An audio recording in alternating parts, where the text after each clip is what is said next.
공인중개사 한 지 지금 몇 년 되셨죠? 저 얼마 안 됐습니다. 이제 2년 차 들어갔어요. 아, 2년 되셨어요? 네. 그러면 중개사 시험 보신 지 얼마 안 되셨네요? 2021년도에 했으니까 32회 졸업생입니다. 아, 그러면 바로 개업을 하신 건가요? 따자마자 바로 개업했죠. 아, 실무교육 받고? 그렇죠. 미리 받았죠. 그 오늘 주제가 네. 이제 공인중개사 자격증을 따는 것도 되게 힘들잖아요. 근데 엄청 따고 힘들죠. 나서가 더 힘들거든요. 그렇죠. 그 저도 이 일을 지금 11년 정도 하고 있는데요. 오래 하셨네요. 저도 처음에 자격증을 따고 개업을 바로 했어요. 바로 했는데 자격증은 땄지 뭐부터 시작해야 될지 모르겠더라고요. 그래서 여기저기 저는 이제 몸으로 부딪혔는데 이제 올해가 34회인가요? 34회. 네, 34회 따시는 네. 분들한테 네. 저희처럼 시행착오를 좀 많이 겪지 않고 네. 좀 수월하게 중개업을 할 수 있도록 도와드리려고 이 영상을 지금 이제 켜게 됐어요. 네네네. 지금 34회 시험이 네. 올해 작년보다 10만 명이 감소했대요. 예, 줄어들었더라고요. 예, 저도 그 보니까. 이유가 요새 중개업자의 이제 월 수익이 한참 경기가 좋을 때보다 많이 줄어들기도 하고 일도 많이 없고 그쵸. 그러면 이제 어렵게 공인중개사를 이번에 34회 합격하시는 분들이 있잖아요. 네네. 그럼 따자마자 뭘 해야 될까요? 이 공인중개사 분들이. 저는 일단 따시고 나서 중개 실무 교육을 좀 많이 받았으면 좋겠다는 생각을 해요. 네. 그래야지 좀 오픈하시기 전에 준비를 하는 시간도 좀 벌고 또 어느 정도 약간 간접 체험 이런 네. 것도 할 수 있을 것 같아서 네. 예, 그렇게 중개 실무 교육을 좀 여기저기서 많이 보셨으면 좋겠어요. 그러니까 이제 한국 공인중개사 협회에서 하는 실무교육도 있고 네. 이제 사설 실무교육들도 있잖아요. 사설을 추천하시는 겁니까? 예, 저도 교육을 사실 받았거든요. 그래서 네네. 오픈하고 나서 3개월 차 들어서 교육을 받았는데 아무것도 해보지 않은 상태에서 교육을 시작하는 분들한테 굉장히 도움이 될 것 같더라고요. 네. 그래서 저는 그런 것도 좀 추천은 합니다. 아마 공인중개사 작업을 하시면 1년 정도는 거의 계약이 없으실 거예요. 근데 그때가 얼마나 잘 버티느냐 이 싸움인데 그 이유는 뭐냐면 뭐든지 처음부터 잘 되는 건 없잖아요. 근데 그렇죠. 공인중개사도 이 사람을 잘 사귀는 분들이 계약도 잘 쓰고 일도 벌이도 잘 돼요. 그 그렇죠. 이유가 뭐냐면 그 자리에서 공인중개사 개업을 하고 일을 하려고 하면 막막하잖아요. 막막한데 그 주위에 개업 공인중개사들이 연차가 오래되신 분들이 있단 말이에요. 네. 근데 그분들하고 인맥을 잘 쌓고 실무교육 이런 데에서 인맥을 잘 쌓으시면 네. 물건들은 저절로 들어옵니다. 그리고 한 가지 더 말씀드리는 거는 네. 이제 실무교육 하시는 분들 그리고 주위의 개업 공인중개사들 이렇게 언뜻 찾아가서 명함 주고 이렇게 되게 힘들어요. 근데 정말로 그걸 하셔야 됩니다. 그냥 네. 문 열고 찾아가셔서 이번에 개업한 공인중개사라고 하고 네. 뭐 10년, 15년, 20년 차 이 공인중개사분들한테 어필을 하셔야 돼요. 근데 처음에는 이분들이 본 듯 만 듯 해요. 그냥 뭐 차 한 잔도 안 주고 네, 명함 놓고 가세요 이런단 말이에요. 근데 계속 가다 보면 이 영업이에요, 저희도. 그죠? 그렇죠. 공인중개사가 영업이죠. 서비스직인데 네. 마음의 문을 활짝 열어주십니다. 초보 공인중개사들이 제일 힘든 게 손님이 없는 것보다는 물건이 없는 거예요. 그렇죠. 손님들은 개업발이라 그래갖고 손님들은 와요. 네. 오는데 물건이 있어야 계약을 하게 되잖아요. 저도 첫 계약이 공동중개 계약이었는데 건물을 팔았어요. 그때 제가 물건이 어디 있겠습니까? 주위에 잘 하시는 공인중개사 분들을 조사해보면 바로 나옵니다. 네, 그리고 네. 이 34회 자격증을 따시는 분들이 네. 바로 개업을 해야 되는 건지 아니면 시간을 두고 개업을 좀 늦춰야 되는 건지 그거에 대해서 좀 경험자로서 말씀을 좀 해주시겠어요? 중개사 자격증을 따고 나서 최종 목표는 개업이잖아요. 개업 네. 공인중개사잖아요. 그래서 저는 바로 개업을 하는 쪽에 더 점수를 많이 주고 싶어요. 아, 개업을 바로? 예, 그래야지 소속 공인중개사로 갔다가 간다는 그런 개념보다는 중개를 하는 노하우나 이런 물건에 대한 분석 같은 거는 물건을 대하면서 가장 많이 판단이 되고 파악이 되잖아요. 네네. 그래서 저는 어차피 할 거라면 바로 개업을 해서 물건을 대하면서 손님을 대하면서 궁금해하시는 것도 우리가 알아보고 찾아보고 하는 과정을 통해서 좀 더 빨리 이 중개업을 하시는 자신감이 늘어난다고 생각해요. 사설 실무 교육이 생각보다 괜찮은 데가 되게 많습니다. 네, 왜냐면 맞아요. 이제 공인중개사 1회부터 34회까지 이게 시험이 쌓여가면서 네. 거기서 성공하셨던 분들이 강의 쪽으로 가시는 분들이 많아요. 네. 근데 그분들이 돈을 버는 목적이겠죠. 그러니까 돈을 버는 목적이어도 정말 성심성의껏 그 노하우를 잘 알려줘요. 맞아요. 왜냐면 그래야 또 학생들이 유치되니까. 네. 예, 그래서 저도 소속 공인중개사로 하면서 사설 실무 교육을 듣는 것도 좋지만 네네. 개업 공인중개사를 하면서 실무 교육을 네. 받는 게 훨씬 더 저도요. 예, 경력이 1년 쌓일 거 경험치가 3년 이상 맞아요. 이렇게 네. 한꺼번에 쌓일 수 있는 기회가 생길 수 있어요. 맞아요.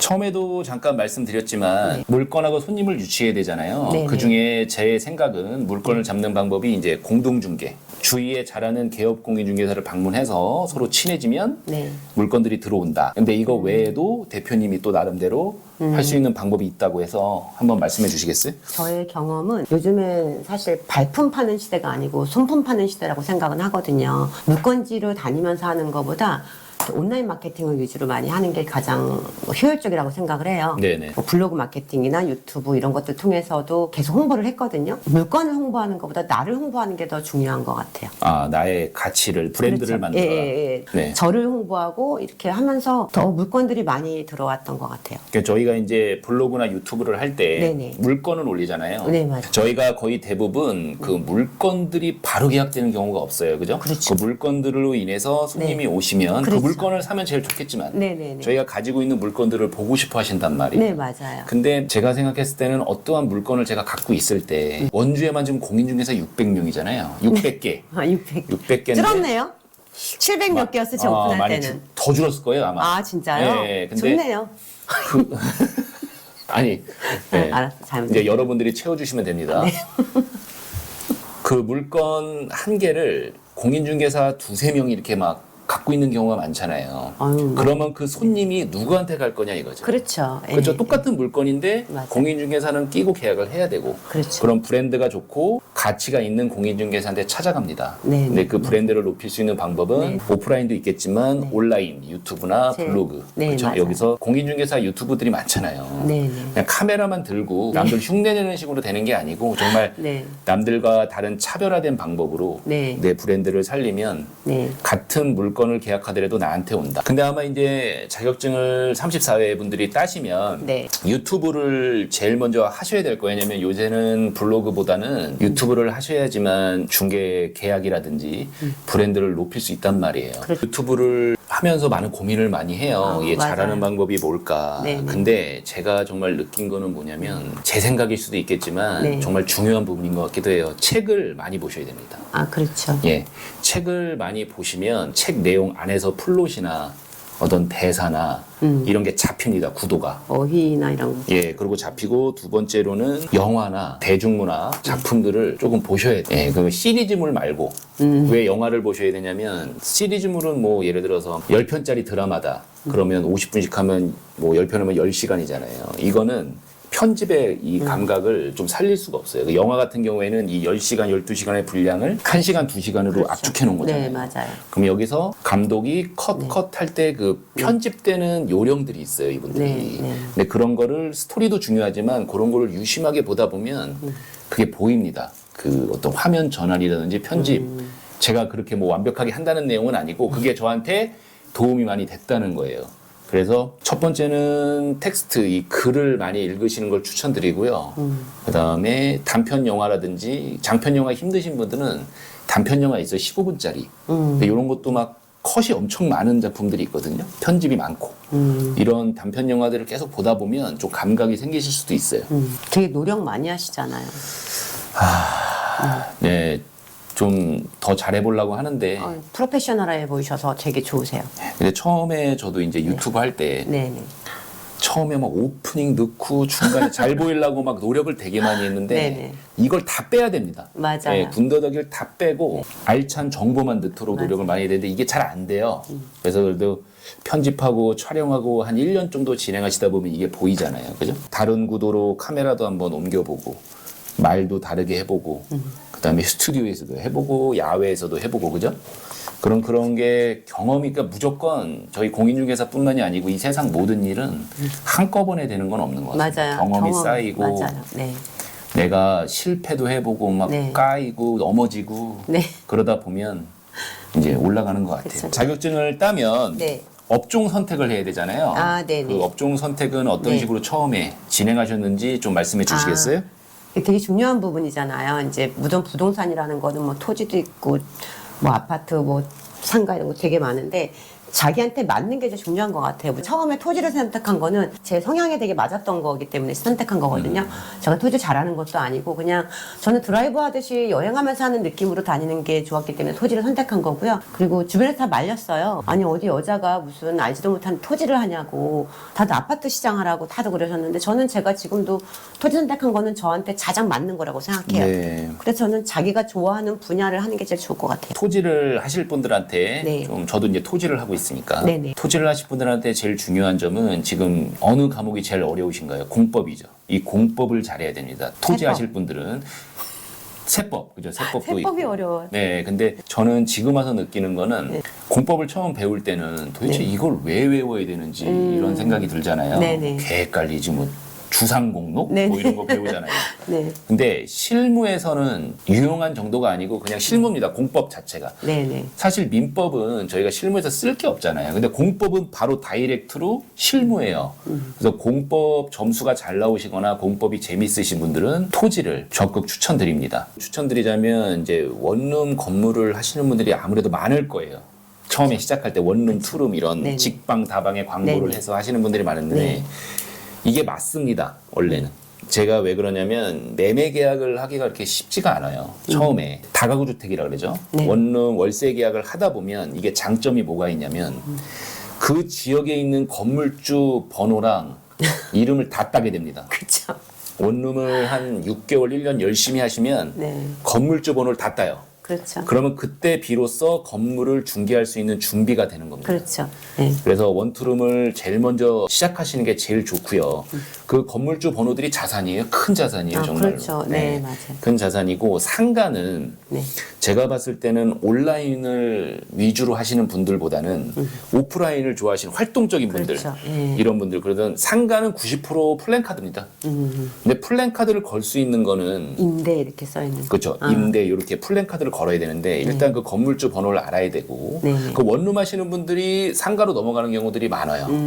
저 같은 경우는 자리 잡는데 이제 6개월이 될 수도 있고 1년이 될 수도 있고 3년이 네. 될 수도 있잖아요. 네. 그 기준이 네. 공부인 것 같습니다. 공부. 아, 네, 그렇죠. 그 이 중개에 대한 공부의 양이 내 준비가 얼마나 딱 되는 네. 시기가 언제냐. 네. 근데 그 이론만으로는 불가능하고 근데 일단 이론은 잡혀 있어야 돼요. 네, 맞아요. 이론은 잡혀 있어야 되고 그다음에 경험이 이렇게 믹스가 조화가 돼서 그게 준비되는 시점이 손님이 왔을 때 술술 나올 때 아, 그렇죠.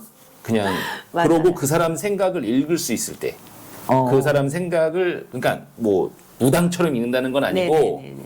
니즈 이 파악하는 부동산에 거. 대해서 네네. 어떤 분이다. 근데 여기서 조심해야 될 거는 네, 이 사람이 살 사람이다 안 살 사람이다. 이거는 정말 하시면 안 돼요. 맞아요. 이거는 다 그건 무당이 하는 거고 네네네. 그게 아니고 이분이 뭐를 물어봤을 때 네, 어떤 의도로 이걸 물어본 때가 체크가 될 때가 있어요. 네, 이분이 뭐 예를 들어서 이 땅이 계획관리 지역이에요? 네, 이렇게 나오잖아요. 그러면 네. 딱 파악이 돼요. 어느 순간 아 이분은 어떤 땅을 찾으시고 어떤 개발을 하실 분이다. 아, 이게 네네. 100%는 아니더라도 네, 네. 그걸 미리미리 생각을 하고 있어야 바로바로 상담이 가능하거든요. 그렇죠. 근데 이게 이제 기본적으로 이론 공부가 네. 되어 있어야 돼요. 맞아요. 이론 공부가. 그래서 매일매일 책을 읽고 공부하는 습관을 들이셔야 돼요. 이게 공인중개사 시험은요. 아예 진짜 기초적인 지식만 배우는 거예요. 아, 네, 맞아요. 앞으로 90% 100%더 배울 게 많습니다. 공인중개사는 지금 이게 만만한 직업이 아닙니다. 제가 봤을 때는. 네, 그럼요. 그리고 사람도 상대해야 되고 이제 맞아요. 이론을 잘 공부하시는 분들이 단점이 뭐냐면 사람 상대하는 걸 되게 어려워하시고 맞아요. 책을 안 읽고 공부 싫어하시는 분들이 장점이 뭐냐면 또 사람 만나는 걸 좋아하세요. 이게 뭐 이렇게 아닐 수도 있어요. 근데 제가 봤을 때는 그런 경향이 있다는 거죠. 성향이. 근데 저희 공인중개사는 책도 많이 읽고 공부도 해야 되고 네. 외향적이어야 돼요. 그러니까 이게 개업 공인중개사로 성공하는 게 쉽지가 않은 겁니다. 제가 봤을 때는. 근데 이거를 하시는 분들은 네. 정말 고수익으로 수입을 창출할 수 있는 좋은 직업이니까 네. 삼지사회 공인중개사 자격증을 따면 아니 내가 자격증을 이미 땄으니까 몇 년 뒤에 개업하면 되겠지 이런 네. 생각 하시는 분들도 있지만 정말로 하실 분들은 네. 바로 바로 하셔야 돼요. 실행을 옮기시는 게 제 생각엔 좋을 것 같습니다. 네. 손님한테 우리가 숙여야 되는 상황은 아니잖아요. 팔아달라는 거 팔아주고 구해달라는 거 구해주는 말하자면 그런 입장인데 우리가 왜 의리돼야 되는 거죠? 이건 내가 우리 개인적으로 물어보는 거야. 의리 아니요. 그죠? 네, 저는 철저히 공인중개사는 을의 마음으로 시작을 해야 되고 네. 내가 물건이 네. 어느 정도 쌓이고 네. 손님이 쌓이면 저절로 갑이 됩니다. 아, 저절로. 그렇죠. 그렇죠. 예, 능력치에 따라서.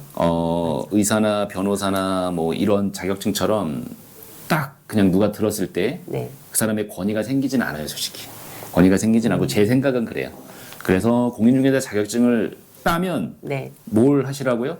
고개를 꺾으셔야 됩니다. 이게 목석처럼 딱 서 있고 뭐 자기가 공인중개사라고 해서 어떤 공인중개사가 공동 중개하고 싶은데 좀 안 되시겠어 그러면 저는 단독 중개밖에 안 합니다. 이러시는 분들이 계세요. 있더라고요. 예, 네. 제가 한마디로 말씀드리면 꼴값 떠는 겁니다. 그거. 예, 정말 꼴값 떠는 거고요. 네. 이 중개 시장의 네. 모든 중개는 한 70% 이상은 공동 중개가 이루어집니다. 근데 그런 경우도 있어요. 정말 이거는 전속 중개 계약서를 써서 단독 중개만 내가 할 수 있는 물건. 네. 그렇죠? 네. 그런 손님을 잘 만나야겠죠. 그렇죠. 그렇죠. 그런 거 같은 경우에는 그럴 수 있지만, 근데 전속 중개라고 해도 내가 못 팔 수도 있잖아요. 그러면 어떤 매수인을 데리고 오는 공인중개사가 있으면 같이 해야 됩니다. 그렇죠. 예, 네. 같이 해야 되니까 공인중개사들은 적이 아니에요. 주위에 있는 공인중개사들은 다 합심하는 합동하는 우리가 사업하는 동지이기 때문에 그렇죠. 한 번 더 고개를 빡 꺾어야 됩니다. 이 공인중개사를 이제 2년 정도 네. 하셨는데 네. 본인의 결정에 대해서 어떻게 만족하시나요? 저는 아주 대만족합니다. 아, 예. 네. 월 수익이 많으신가 봐요. 수익도 수익이지만 네. 수익은 사실 그전 직업도 많았어요. 네. 근데 많았는데 제가 공인을 택한 이유는 일단 자유로웠었던 것도 되게 좋았고요. 네. 그리고 어쨌든 손님이 필요한 물건을 찾아드리고 또 팔아달라는 그런 식의 매매해드릴 수 있는 그런 게 자격증을 따지 않았으면 제가 할 수가 없는 부분이잖아요. 네네. 또 거기에 따른 정당한 그 보수를 받는 것도 그것도 아주 만족스럽고요. 그래서 저는 아주 적극 추천합니다. 네.